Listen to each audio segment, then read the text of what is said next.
Hi everybody, it's Shannon, and I just wanted to do a quick video log update.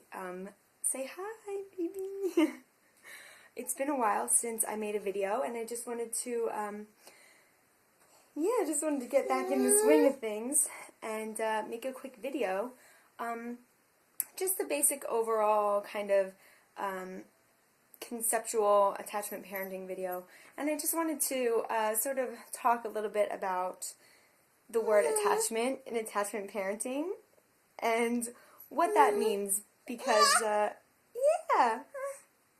making a video.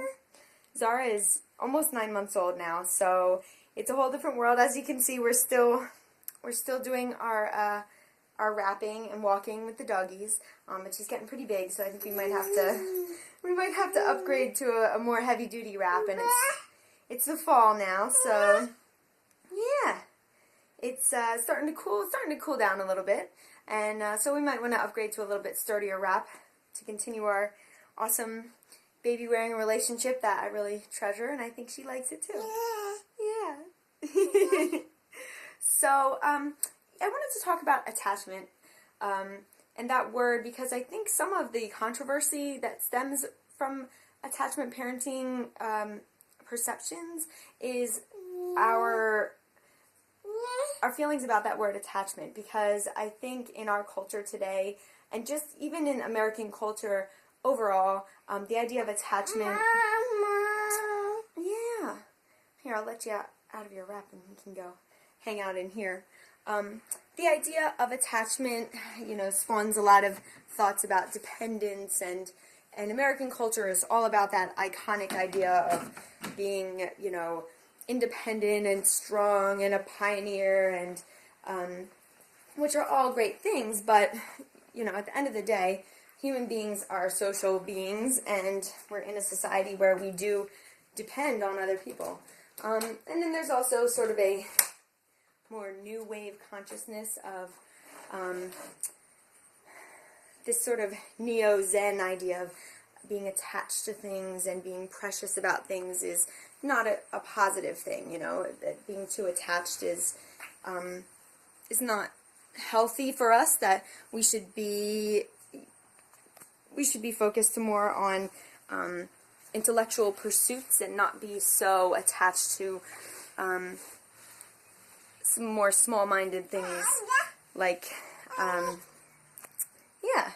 like family and things that require us to be very home-oriented. So, yeah.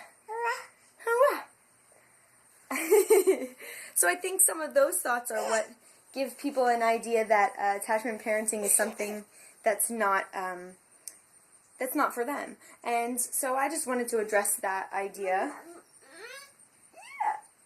by explaining that attachment parenting is really just it's a label for something that it really transcends labels, right? Here, Zara has a lot to say about this topic as well, because she has a lot of experience with it. And there's our doggy. So when Dr. Sears, who is the person who coined the term attachment parenting, when he came up with that word, that was actually not his first choice. He initially, when he and Martha would go around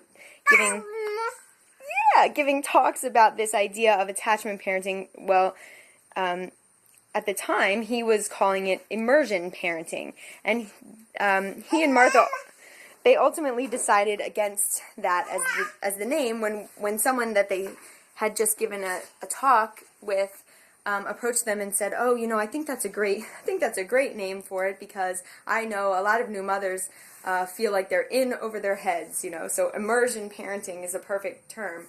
So in that sense, they decided, maybe that word has some less than positive connotations. So they came up with attachment parenting because attachment theory is sort of an established methodology and area of study within developmental psychology, based on the idea that children need secure attachment to thrive.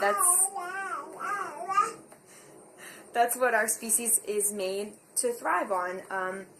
That ultimately we are made to elicit attachment from our caretakers, that we are meant to be with one primary caregiver all the time, and to establish this really strong bond. And over this theme of when a child is allowed to be utterly dependent as a baby, as an infant, which is what infants ultimately are, when that process is allowed to unfold naturally, and a child is able to recognize that he or she is capable of eliciting a caregiving response from the people around them, and particularly their mother or mother figure. Yeah. When they're able to do that, it gives them that sense, that deepening sense of self-worth, value, and ability to explore their world while simultaneously keeping within them this concept of an internal mother, or an internal concept of the fact that they are loved and cared for, even when they're not in the immediate presence of their mother. That, right. When they are able to have consistent, loving responsiveness from their parent figures, that they'll ultimately be able to carry that consciousness with them as they mature and expand. Do you have a number 3? So right now we are experiencing that with Zara. Yeah, you have a number 3. That she is beginning to crawl and pull herself up and try to stand. And you're a very big girl now. Isn't that right? That's why we have these awesome mats here, because as you can see, our floor is not only very dirty, but also very hard. So, so we got these nice foam mats for her to crawl around on. Yeah. So that was it. I just wanted to give a quick kind of explanation of that terminology of attachment parenting, and please feel free to Google or research attachment theory. That's really the scientific basis of attachment parenting, and it is truly scientific. It's based on the work of people like Sir John Bowlby and Mary Ainsworth, who came up with the well-known strange situation test, which is ultimately the determiner of what sort of attachment category a mother and an infant can fall into, or any caregiver and their infant. And a securely attached baby will protest strongly when their parent is away from them. And these strange situation tests were done, I just want to let people know, on 1-year-old children. So this isn't just little babies. This is, babies that, right.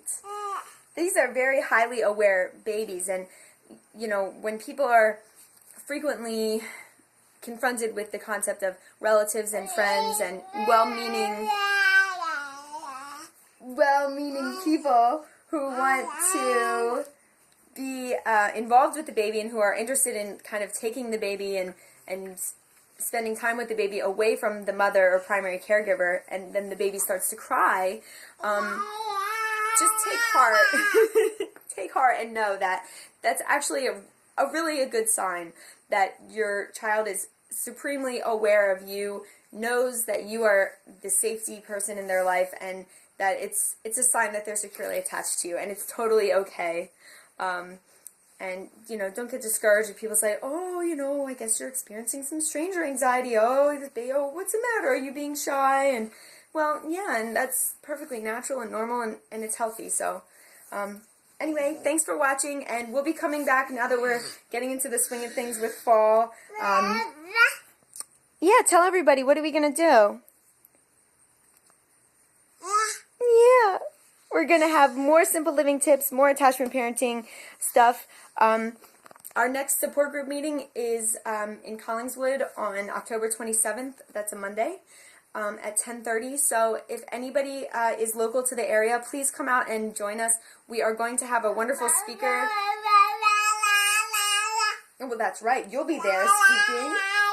Zara will be there, and so will I, and we'll also have Kathy Daub, who is the founder and president of BirthWorks International, which is a really cool organization that trains doulas and holds childbirth education workshops to help women prepare for childbirth and have confidence that they can birth, naturally and without excessive intervention. So we're really looking forward to that, and we'll have a lot more coming up. I also got my first comment from somebody in Australia commenting about the video that I did about when I put up our clothesline. They were kind of laughing and saying, I don't know anybody who doesn't have a wash line. Is that something unusual? And I will respond directly to their comment, but in case they see this video, it is unusual. Around, especially in metropolitan Philadelphia area where we live, in the city they're a little bit more common, but out here in the suburbs, everybody has a washer, dryer. As you can see behind me, there's our dryer, and that's the washer. And most people just use that, and they don't really use clotheslines for drying clothes regularly. So, yes, we're a little bit backwards here in the U.S., but we're working on it. So, thanks for commenting, and please subscribe, and keep watching. Thanks a lot. Bye. Say bye-bye. Bye. Bye-bye.